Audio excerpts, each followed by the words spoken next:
je souhaiterais aujourd'hui partager avec vous un message intitulé « Quoi que l'on sème, on le moissonnera tel quel ». Le passage biblique d'aujourd'hui est tiré de Galates 6:7 à 10. Lisons-les ensemble. Ne vous faites pas d'illusions, Dieu ne se laisse pas traiter avec mépris. On récolte ce que l'on a semé.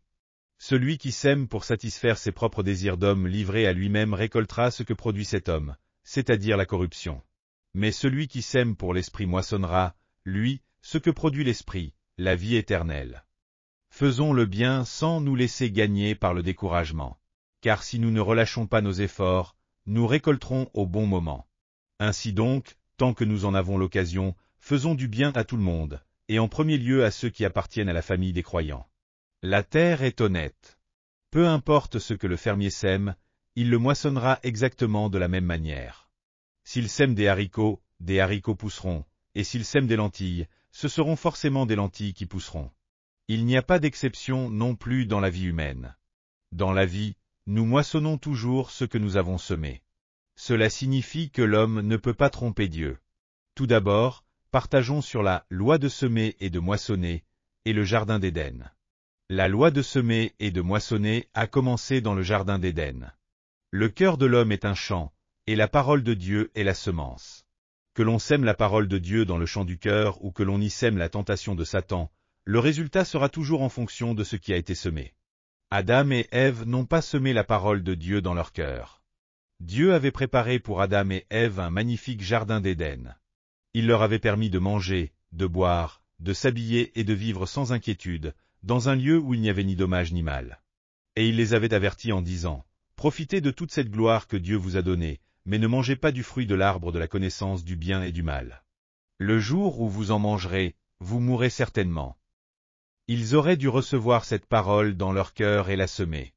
S'ils l'avaient fait, ils auraient joui pour toujours de la grâce, de la gloire et des bénédictions de Dieu, et ils auraient été libérés de la puissance de la mort. Cependant, ils ne l'ont pas fait. Ils ont semé dans leur cœur une mauvaise semence, c'est-à-dire la tentation du diable. Au lieu de semer la parole de Dieu, ils ont accepté la tentation du diable et l'ont semée dans leur cœur. En conséquence, ils sont devenus ennemis de Dieu, leur esprit est mort. Ils ont perdu le jardin d'Éden et ont récolté dans ce monde les fruits de la mort, de l'échec et du désespoir. Dans Genèse 3:19, il est écrit, « C'est à la sueur de ton visage que tu mangeras du pain, jusqu'à ce que tu retournes à la terre. Car c'est d'elle que tu as été tiré, tu es poussière, et tu retourneras à la poussière. » Ainsi, un résultat tragique s'est produit. Ce que l'homme sème, il le moissonnera aussi. Si l'on sème la bonne parole de Dieu, on moissonnera la vie, mais si l'on sème la tentation du diable, on moissonnera l'échec, la malédiction, la déception et la mort. De la même manière que le diable a tenté Adam et Ève, il a aussi cherché à tester la vie de Jésus. Lorsque Jésus jeûnait pendant 40 jours et 40 nuits dans le désert de Judée et qu'il eut faim, le diable a tenté de semer la cupidité dans le cœur de Jésus-Christ. Dans Matthieu 4:3-4, on voit que le diable est venu voir Jésus affamé et lui a dit « Quelle pitié, quel malheur! Pourquoi Dieu vous laisse-t-il mourir de faim? Si Dieu ne prend pas soin de vous, transformez ces pierres en pain vous-même et mangez. » Le diable a tenté d'introduire dans le cœur de Jésus un sentiment de déception envers Dieu, en suggérant que Dieu ne prenait pas soin de lui-même dans sa faim. Une fois qu'un tel sentiment de déception pénètre dans le cœur, on devient vulnérable aux tentations du diable. Cependant, Jésus a fermement repoussé la tentation du diable et a répondu « L'homme ne vivra pas de pain seulement, mais de toute parole qui sort de la bouche de Dieu. » Ensuite, le diable a emmené Jésus au sommet d'un haut temple, l'a placé là et a dit « Puisque Dieu ne veut pas vous rendre célèbre, utilisez vos pouvoirs en tant que fil pour accomplir un miracle spectaculaire et devenez célèbre par vous-même. Il est clair que Dieu ne vous rendra pas célèbre. Alors, faites-le par vos propres moyens. » Le diable a tenté de semer un sentiment de déception envers Dieu pour entraîner Jésus dans la chute.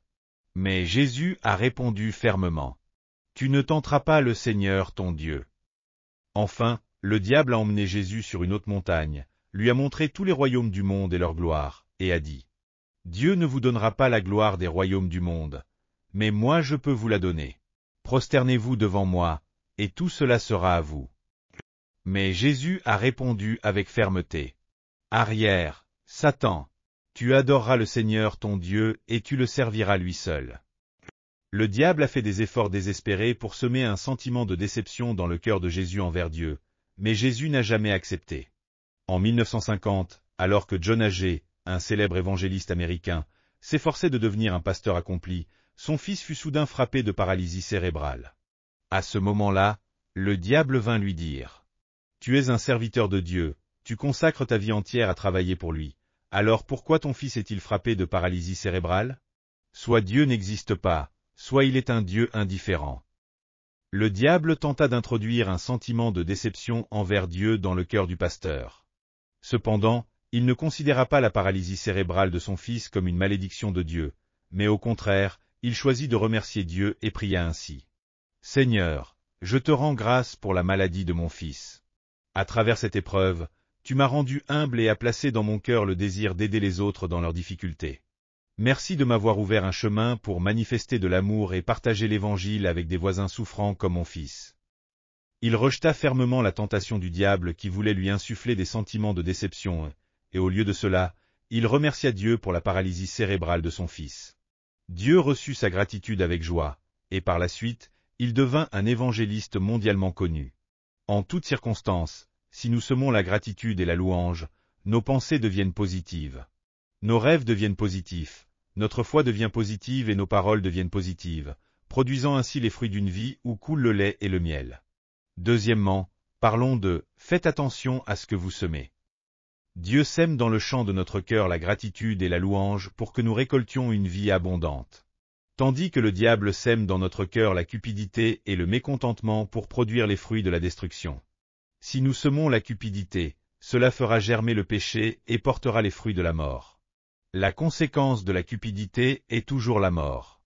Dans Jacques 1,15, il est écrit : « Puis la convoitise, lorsqu'elle a conçu, enfante le péché, et le péché, étant consommé, produit la mort. » Ce que nous devons le plus craindre, c'est la cupidité. Le désir de dépasser ses limites, cette convoitise, nous pousse à semer les graines de notre propre destruction. Lorsque la cupidité est conçue, elle engendre le péché, et lorsque le péché grandit, il produit la mort. Actuellement, on dit que 4 personnes sur 10 dans notre pays rêvent de remporter le jackpot à la loterie. Moi aussi, il m'arrive parfois de me demander si je ne devrais pas essayer d'acheter un billet de loterie. C'est dire à quel point la tentation de la loterie est forte. Un média américain a mené une enquête auprès de 70 personnes qui avaient remporté un gain de 10 millions de dollars, soit environ 12 milliards de wons coréens, pour évaluer leur indice de bonheur 5 ans après leur gain. Mais, contrairement aux attentes, 80% d'entre eux, soit 56 personnes, ont répondu qu'ils étaient devenus plus malheureux après avoir gagné. Au début, ils étaient contents d'avoir changé de maison et de voiture, mais finalement, les disputes causées par l'argent ont conduit à la destruction de leur famille.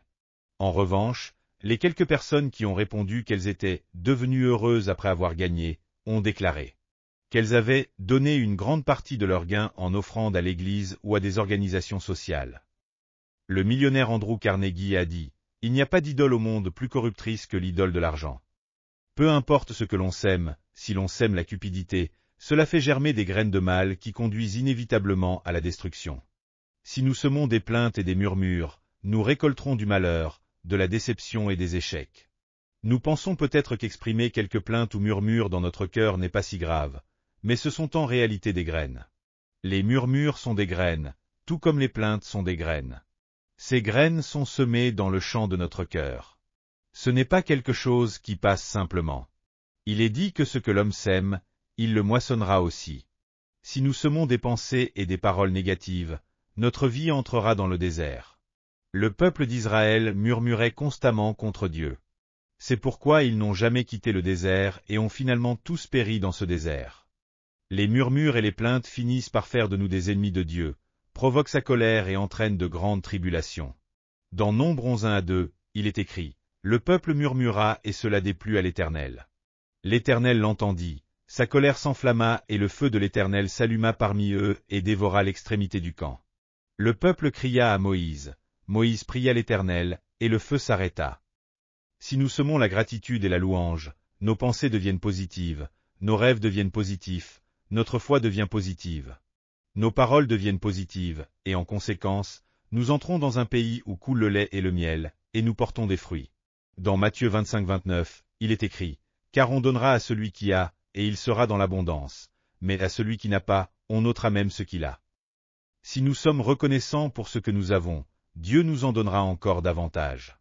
Mais si nous ne voyons pas ce que nous avons et que nous murmurons continuellement sur ce que nous n'avons pas, Dieu nous ôtera même ce que nous possédons. Dans Philippiens 4-6-7, il est dit, « Ne vous inquiétez de rien, mais en toute chose, faites connaître vos besoins à Dieu par des prières et des supplications, avec des actions de grâce. Et la paix de Dieu, qui surpasse toute intelligence, gardera vos cœurs et vos pensées en Jésus-Christ. » Aujourd'hui, nous célébrons le culte d'action de grâce. L'origine de l'action de grâce remonte aux Puritains d'Amérique.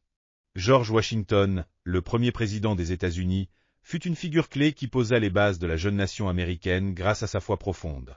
En 1789, après avoir ratifié l'établissement du jour d'action de grâce et du jour de prière, proposé par un comité mixte composé de membres du Sénat et de la Chambre des représentants, il fit une déclaration historique.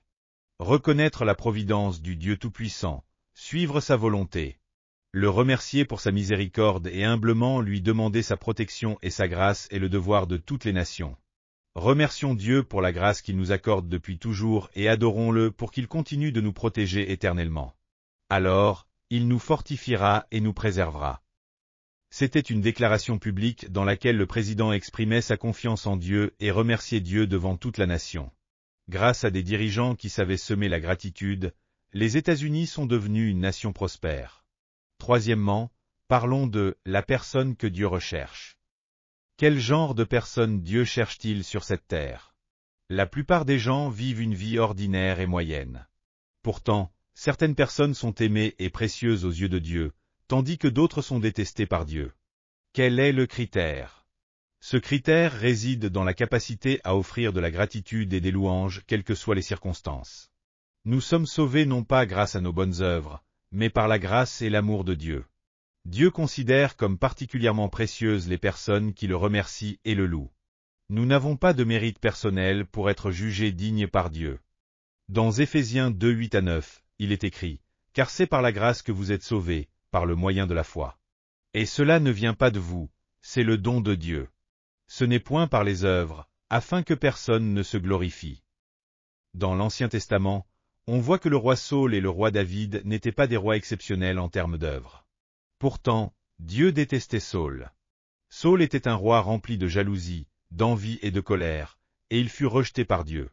Saül, durant toute sa vie, n'a pas écrit un seul psaume pour louer Dieu.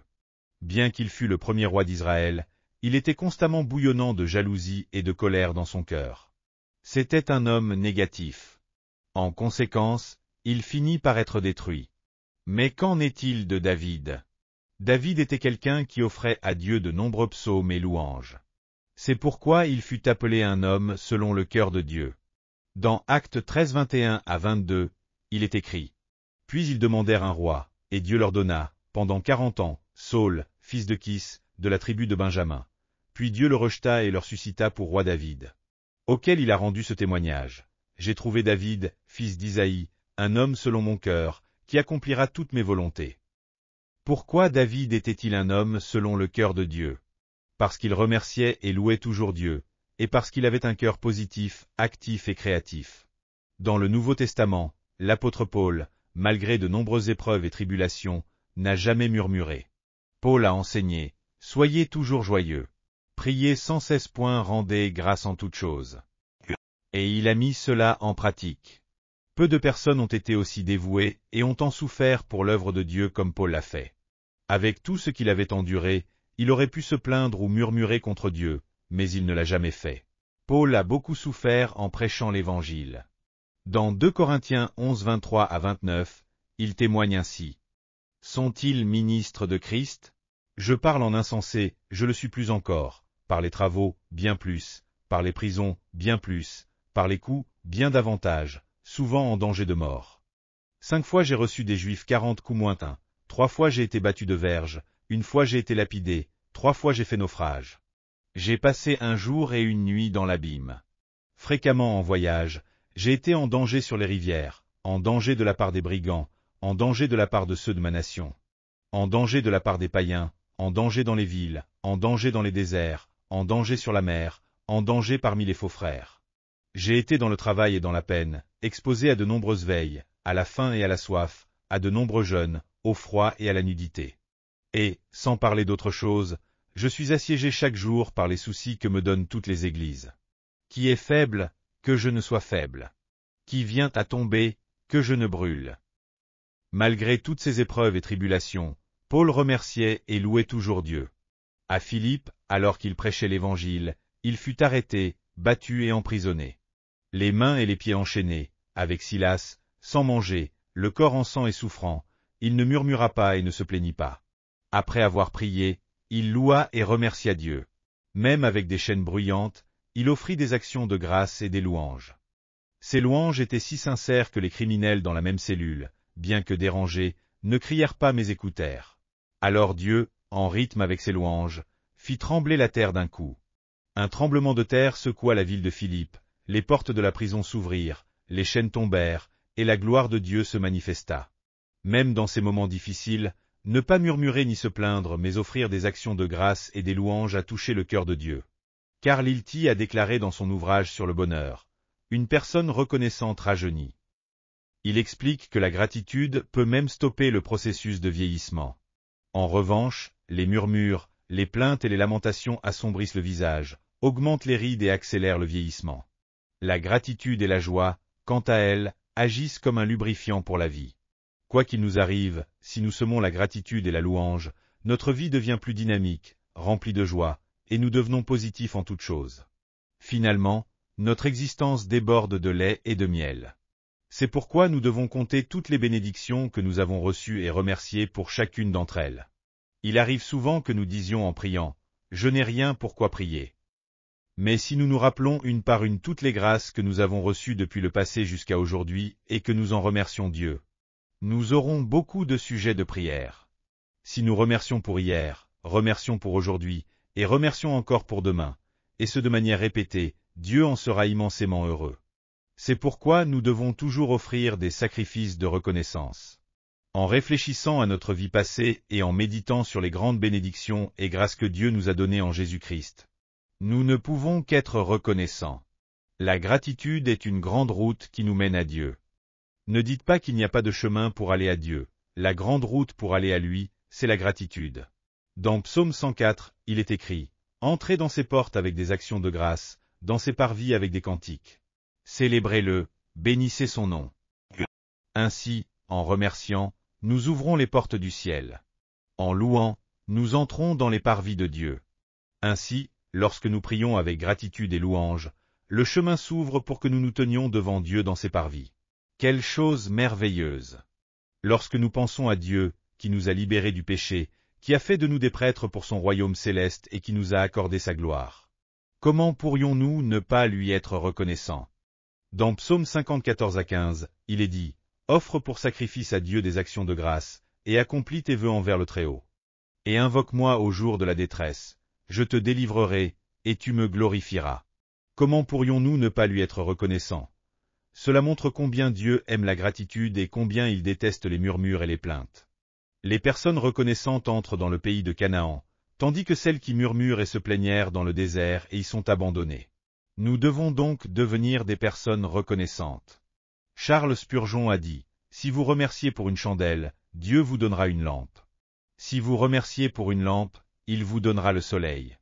Si vous remerciez pour le soleil, il vous accordera le glorieux royaume des cieux. » La personne que Dieu recherche est une personne reconnaissante. Quelles que soient les circonstances, ceux qui offrent gratitude et louange sèment des graines de prospérité et de bénédiction. Ainsi, dans Psaume 37 1 à 2, il est écrit, « Ne t'irrite pas contre les méchants, n'envie pas ceux qui font le mal. Car ils sont fauchés aussi vite que l'herbe, et ils se flétrissent comme le gazon vert. » Dans Psaume 37 4, il est dit, « Fais de l'Éternel tes délices, et il te donnera ce que ton cœur désire. » Nous sommes une race élue, un sacerdoce royal, une nation sainte, un peuple acquis par Dieu. Dieu est impliqué dans tous les aspects de notre vie. Nous sommes des personnes qui vivent leur vie avec Dieu. Par conséquent, quelle que soit la situation, si nous remercions, louons et adorons Dieu, il nous guidera. Nous, chrétiens, ne devons jamais ressentir de déception envers Dieu, quelle que soit la situation. Le diable a introduit un sentiment de déception dans le cœur d'Adam, ce qui a conduit à sa convoitise et à sa chute. Peu importe à quel point le diable a essayé d'induire un tel sentiment chez Jésus, Jésus ne l'a pas accepté et l'a rejeté. Un être humain respire environ 23 000 fois par jour, et son cœur bat en moyenne 104 000 fois. Chaque jour, le sang circule dans le corps sur une distance totale équivalente à 168 millions de miles, soit environ 270 milliards de mètres. De plus, une personne utilise plus de 7 millions de cellules cérébrales par jour. C'est pourquoi nous devrions remercier Dieu rien que pour le fait d'être en vie. L'être humain est vraiment une machine extraordinaire et merveilleuse. Rien qu'en pensant au fait que cette machine complexe fonctionne de manière ordonnée et harmonieuse pour nous permettre d'adorer. Nous devrions être reconnaissants. Planter le mal et l'injustice peut donner l'impression d'un succès temporaire, mais cela mène inévitablement à la destruction. Comme l'attestent l'histoire et l'expérience humaine. Même si le mal et l'injustice semblent prospérer, on récolte toujours ce que l'on sème, et cela finit par mener à la ruine. Cependant, si nous semons la bonté, l'amour, la gratitude, la louange, le dévouement et la fidélité, nous récolterons finalement des bénédictions similaires. Nous ne devons jamais essayer de tromper Dieu. Dieu ne peut pas être trompé, et il fait en sorte que nous récoltions ce que nous semons. Le simple fait d'être en Christ est une raison suffisante pour les croyants de vivre dans la gratitude envers Dieu. Nous ne devrions pas attendre que la saison des actions de grâce arrive pour remercier, mais vivre chaque jour avec gratitude. Prions ensemble. Dieu notre Père plein d'amour. Nous reconnaissons qu'il y a tellement de raisons de rendre grâce, tout comme il y a aussi des raisons de murmurer et de se plaindre. Apprends-nous que celui qui offre des sacrifices de gratitude et sème ses graines récoltera des bénédictions et de la gloire. Tandis que celui qui sème des murmures, des plaintes et des lamentations récoltera l'échec, la déception et la destruction. Fais-nous comprendre que ce que l'homme sème dans le champ de son cœur, il le récoltera finalement dans sa vie. Père, nous te remercions et te louons de tout notre cœur pour nous avoir donné Jésus-Christ, notre Seigneur. Aide-nous à devenir des personnes qui sèment de bonnes graines. Nous prions au nom de Jésus. Amen. Alléluia. Avez-vous reçu beaucoup de grâce à travers la parole? Je vous bénis de tout mon cœur au nom du Seigneur pour que vous soyez de plus en plus armés de la parole de Dieu et remplis du Saint-Esprit, afin que vous meniez une vie victorieuse dans ce monde. Si vous avez aimé cette vidéo, n'oubliez pas de vous abonner à la chaîne, d'activer les notifications et d'appuyer sur le bouton j'aime. Cela nous aide beaucoup à préparer plus de vidéos remplies de grâce. Nous nous retrouverons avec joie dans la prochaine vidéo. Que Dieu vous bénisse grandement.